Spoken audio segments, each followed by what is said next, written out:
You know, if the value of your retirement has gone down substantially over the years due to a job loss, stock market crash, real estate decreases, or other circumstances beyond your control, don't give up hope. There's some simple techniques that you can use to dramatically increase the value of your retirement.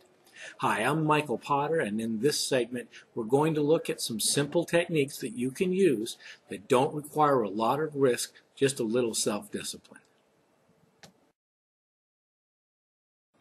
Now, the first technique involves looking at the future.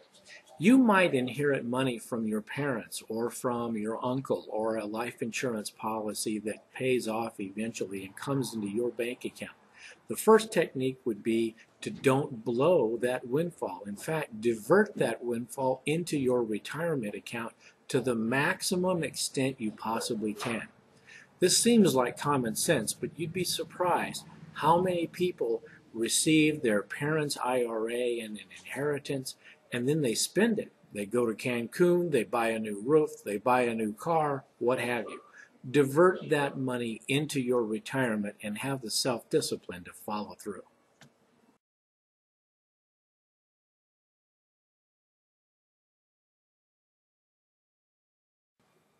Next, create additional streams of income.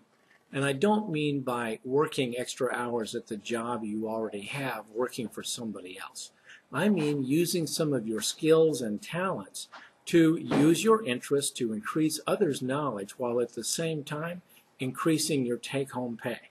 For example, you might have skills that you can convert into lessons to be taught. And if that's the case, turn that into an income and let that extra income go into your retirement plan.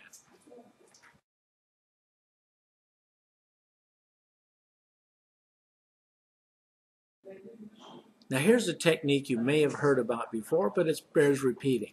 Take the list of your debts, all of them. Start from the smallest to the largest, and focus entirely on the smallest debt until it's completely paid off.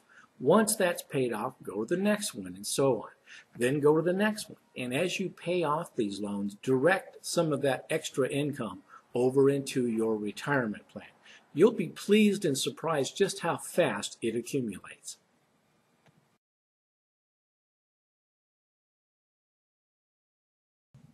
Now here's an easy one that sounds like common sense, but you'd be surprised. Not even the government can do that.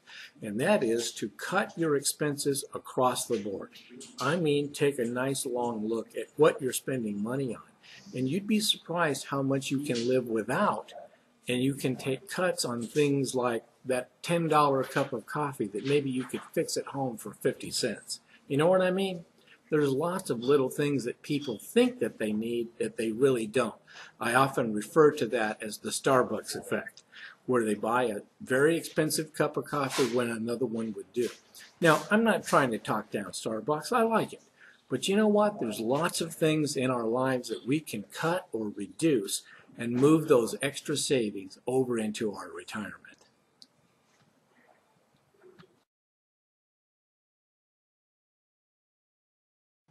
Now, one of the ideas I'm a big believer in is collaboration.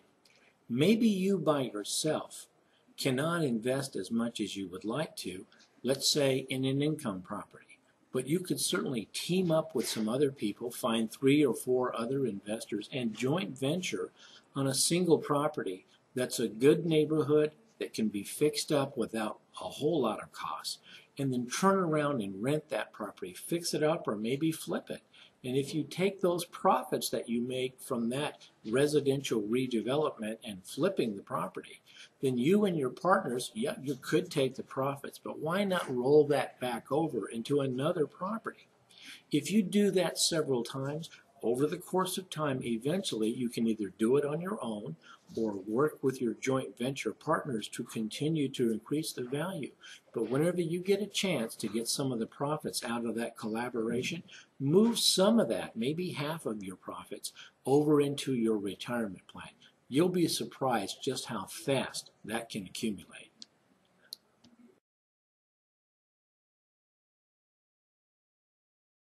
Now this last one also, you would think it's common sense, but you'd be surprised how many people just avoid it.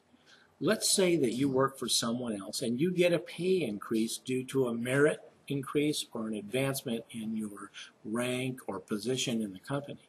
Instead of rushing out and buying that new car and spending that money that makes up the difference, why not redirect that into your 401k or your IRA?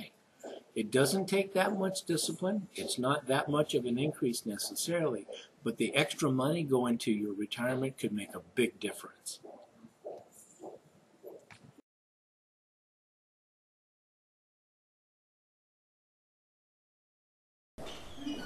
Well, there you have it, a number of ideas that can help you simplify and dramatically increase your retirement holdings just by using some self-discipline and focus. I'm Michael Potter, and I look forward to hearing from you.